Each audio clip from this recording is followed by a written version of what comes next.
اعوذ بالله من الشیطان الرجیم بسم الله الرحمن الرحیم. زه ډاکټر آصف د یو نوې ویډیو سره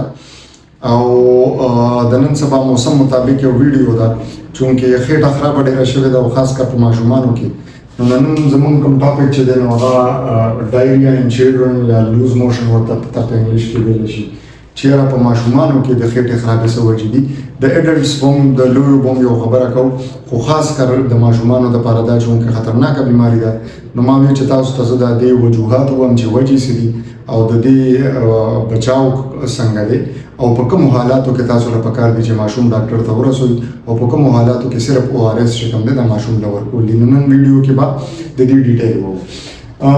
ډایریا وایي چې تا موږ ډایریا په میډیسن کې څنګه وو چې کله ستا هم په رس کې د 3000 نه زیات ماشوم ډاګې میتیادې کوي او هغه وایي نو دته ډایریا ده. دویمه خبره دا ده چې ډایریا دوه مین کلاسیفیکیشنز دي. یو ته اکیوټ ډایریا وایي، یو ته کرانیک ډایریا وایي. اکیوټ ډایریا هغه ده چې کومه بس راشي 2-3 ورځې او که ته میډیسن وخورې په څه کنډیشنز کې ته میډیسن ونه خورې نو هغه ښه شي. کرانیک ډایریا پخې خېټې خرابې ته وایي چې د یو ماشوم یا د یو لوی بنده پخه خېټه خرابوي د میاشتو نه کم سے کم د 6 months نه د 6 میاشتو نه د هغه خېټه ډېره خرابوي نو دې ته کرانیک ډایریا وایي. نن به موږ صرف په اکیوټ ډایریا باندې په دې ټاپک کې خبره کوو ځکه چې چونکې کرانیک ډایریا وجې ډېرې زیاتې دي. انشاءالله نیکسټ چې کوم بل لیکچر دی زموږ نو هغه به موږ په کرانیک ډایریا کوو. اکیوټ ډایریا 3 مین وجې دي. یا خدا د بکټریا د وجې کېږي یا جراثیم دي یا دا د وایرس وجې کېږي او یا دا د پیراسایټ وجې کېږي. خاص کر ماشومانو کې اکیوټ ډایریا زیاتره د وایرس د وجې کېږي. په دویم نمبر باندې دی کې بکټریا ده او پیراسایټ ډېر کم دي چې هغه ډایریا کوي. په وایرس کې یو کامن وایرس دی روټا وایرس ورته وایي چې د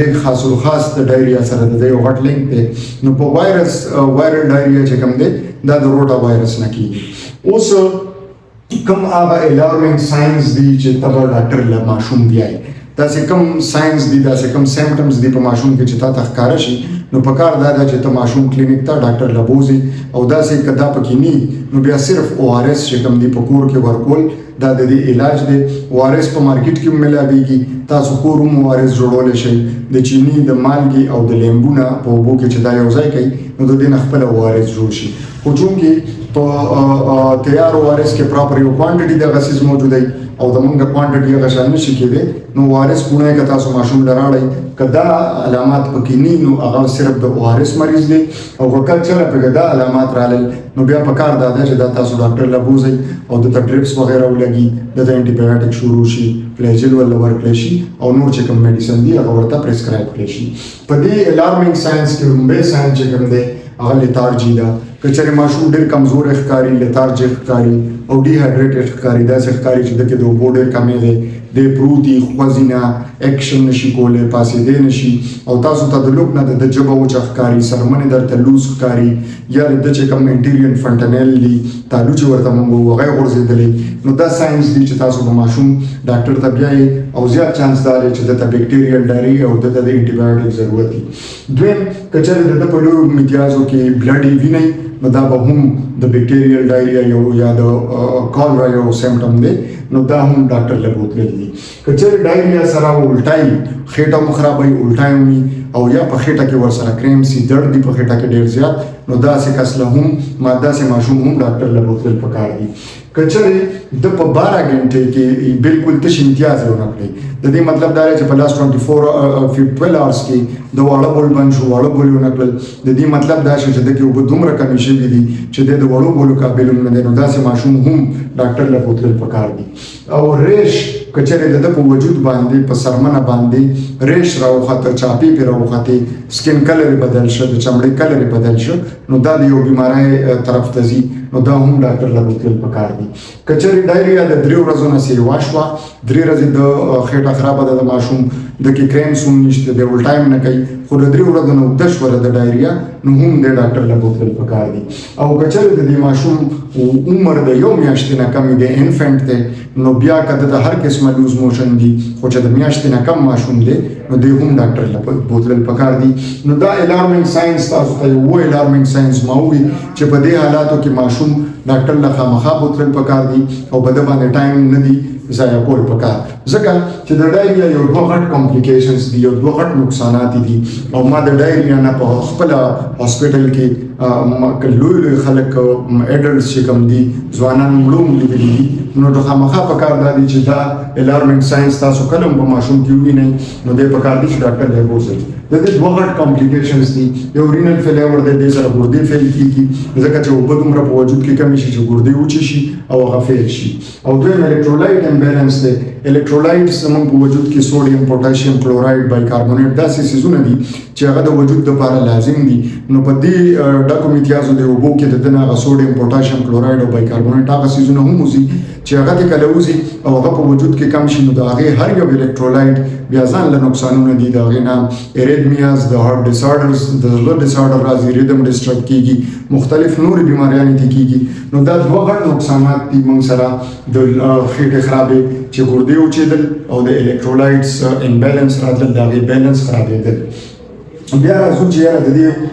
وجوهات څه کېدای شي د ډایریا نو په ایډلټس کې په لویو کې خو د دې یو کامن وجه دا ده چې ستا خوراک چې کوم تا کړی دی هغه ټیک نه و هغه یا تا د فوډ پوایزنینګ وشو یا هغه خوراک کې جراثیم و یا خوراک تا ګرمي ډېره زیاته ده او تا داسې خوراک وکړه چې هغه ستا معدې ونزغم او هغې ته جراثیم راغونډ شو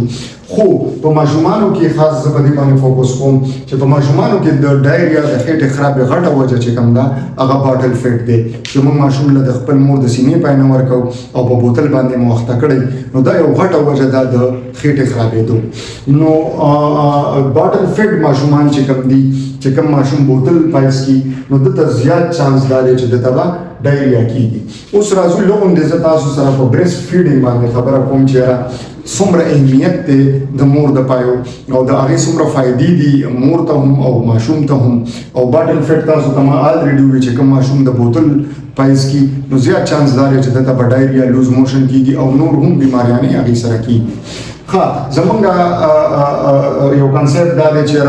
زیاتره زنانه داسې وایي چې زما د سینې پای نشته زما د په تېر ماشوم کې پای نو په دې کې مې نشته په میډیسن کې زموږ په کتابونو کې داسې یو کنډیشن نشته چې په هغې کې د مور پای ني ځکه چې کوم هم هارمونز دي چې کوم د ماشوم په پیدایش کې مدد کوي اکسیټوسین دي پرولیکټین دي چې کوم خدای پاک په وجود کې جوړی او هغه د ماشوم چې کله د مور په خېټه باندې راشي د هغې کوانټیټي سیوا کېدل شروع شي او تر هغې پورې سیوا کېږي چې تر څو پورې د ماشوم شوی وي همدغه هارمونز چې کوم دي دا د پایو پیدایش هم کوي او دا د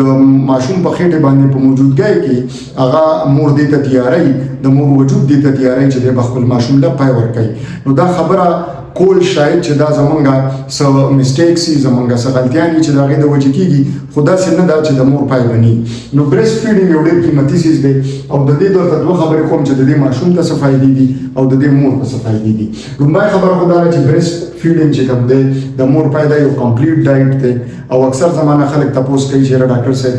موږ د 6 مهینې نه مخکې څه پکې ما غرض ماشوم ولید چې موږ ورته د 2 میاشتو نه انګور شروع کړي دي او دا مو شروع کړي دي او ماسته مو شروع کړي دي نو دا څیزونه بالکل اوایډ کوي دا یو غلط سوچ دی د 6 مهینو پورې د مور پای دا یو مکمل خوراک دی او مکمله غذا ده دې سره د بل خوراک ضرورت نه راځي دویمه خبره دا ده چې دې سره د ماشوم ډیفنس سیستم مضبوطیږي کوم نظام چې تعالی د بیمارانو نه تا بچ کوي مدافعتي نظام دی د هغې مضبوطوالی چې کوم دی دا د مور پایو سره راځي درېیمه خبره دا ده چې کوم ماشوم د مور پایس کې د به نارمل ویټ وي دی به ډېر غټېږي هم نه اوبیز به هم ني او دی به انډر ویټ هم ني د وزن به کم هم نه پاتې کېږي درېیمه څلورمه قیمتي خبره دا ده چې کوم ماشوم د مور پایوس کې د هغه ته کم چانس دی چې دته په لویوالي کې به شوګر کېږي او د دې خبرې هم کم چانس دی چې دته به په لویوالي کې استما کېږي د دمې بیماري کېږي نو دا د څومره بیمارونو بچاو دی یو کمپلیټ مکمل غذا ده نو کوشش وکړئ چې په بریسټ فیډینګ باندې خاص فوکس کوي او خپل ماشوم له د خپل سینې پای ورکوي بجای دی چې هغه له تاسو د بوتل پای ورکوي په زرګونو روپو باندې هغه پای ډبي راځي هغه راړئ هغې کې ډایټ هم کمپلیټ ني ډیفنس سیسټم هم نه مضبوطوي هغه الټا نقصان شي او فایده نشي. نو پکار دا دی چې بریسټ فیډینګ وشي. خو مور ته د دې ډېرې غټې فایدې دي د بریسټ فیډینګ. دا دومره غټې فایدې دي چې که د دې نه تاسو انشاءالله امید لرم خبر شوئ نو تاسو به هر چاته دا وایي چې خپل ماشوم له خپل پای ورکړو. د ټولو نه غټه فایده بریسټ کینسر دی. کومې زنانه چې خپل ماشوم له د سینې پای ورکوي هغې ته به د سینې کینسر نه کېږي. او د تاسو په کتلي په یورپ کې په امریکا کې په هغه کنټریز کې بریسټ کینسر ډېر کامن دی، ډېر زیات دی ایز کمپیریټیولی که تاسو زمونږ ملکونه والي په دې کې کم دی. د هغې یو مین وجه هم دا ده چې دلته د سینې پای مور خپل پای ماشوم له ډېر ورکوي کمپیریټیولی ټو انګریزان، نو هلته بریسټ کینسر ډېر دی. دویمه خبره آسټیوپوروسس ده. د ملا د هډوکي یا د نورو هډوکو یو بیماري ده چې کم د 50-60 سال نه بعد راځي او هغې کې هډوکي کمزوري کېږي. نو کومه ښځه چې ماشوم له خپل پای ورکوي هغې باندې به آسټیوپوروسس چې کوم دي دا به هم ډېر لیټ ایج کې راځي یا به پرې نه راځي. درېیمه غټه خبره دا ده چې څه ښځې پوسټپارټم ډپریشن ته لاړ شي. د ډپریشن یو قسم دی چې پوسټپارټم ډپریشن ورته وایي. خاص الخاص چې کله د ښځې ماشوم وشي د هغې نه بعد دا ډپریشن ته ځي. یو سټیج په څه ښځو باندې راځي، یو بیماري ده. د هغې نه د بچ کېدو لپاره د ماشوم له خپل پای ورکول لازم دي. او اخري ښکلې خبره دا ده چې دا یو سټرانګ بانډ جوړوي د ماشوم او د مور. د بوتل پای د باټل فیډ چې کوم دي هغه شان بانډ د ماشوم مور سره نه ډیولپ کېږي چې څنګه بانډ، څنګه لینک، څنګه یووالی هغې ته په خپلو پایو کې هغه خپل ماشوم له پای ورکوي نو په هغې باندې ډیولپ کېږي. ښه د نن ویډیو یو میسج تاسو له درکړم، په دې باندې خو به تاسو پوه شوي یو امید لرم او ذهن کې به ناست شوي ومي چې ماشوم خېټه خرابه شي ډاکټر له به یې کله بیایي، کله صرف د وارث ضرورت دی او د سینې د پایو قیمت څه دی او دا ورکول ولې لازم دي، د هغې مور ته ماشوم ته څه فایدې دي. ما یو جمله لیکلې ده چې نو کنسپټ اف نو ملک. په میډیسن کې داسې څه کنسپټ نشته چې د ماشوم د مور به د سینې پای ني. ځکه چې تاسو ته ما ووایي چې کوم هارمونز د ماشوم په پیدایش کې مدد کوي هم هغه هارمونز راځي هغه د پایو په جوړولو کې مدد کوي. نو چې ماشوم وشي نو مطلب دا دی چې د هارمونز لیول دې پوره دی، چې د هارمون لیولز دې پوره دی نو پای به وي. البته څه کنډیشنز داسې دي چې په هغې کې موږ پای ورکولی نه شو، پای یې خو ورکولی نه شو. مطلب بریسټ کینسر دی ښځې ته پای نه شو ورکولی، ښځې ته هیپیټایټس سی دی یا هیپیټایټس بی دی موږ وله زیړی دی ورته پای نه شو ورکولی، یا ښځې ته ایډز دی موږ وله پای نه شو ورکولی، یا د ماشوم څه داسې انوملیز دي کلیفټ لیپ دی، کلیپ پیلټ دی چې د هغه شونډه ني یا د هغه د تالو مسله د هغه پای ساب کولی نه شي، راښکلی نه شي. نو دغه کنډیشنز دي چې کوم کې پای نه شي ورکولی. باقي پای د هرې ښځې یي، خو صرف هغې یو مین اهم خبره دا ده چې کله هم ماشوم پیدا شي نو هغه ډایرکټ سینې ته اچول دي. ځکه چې په انسان کې خدای پاک یو سیسټم ایښی دی چې څنګه هم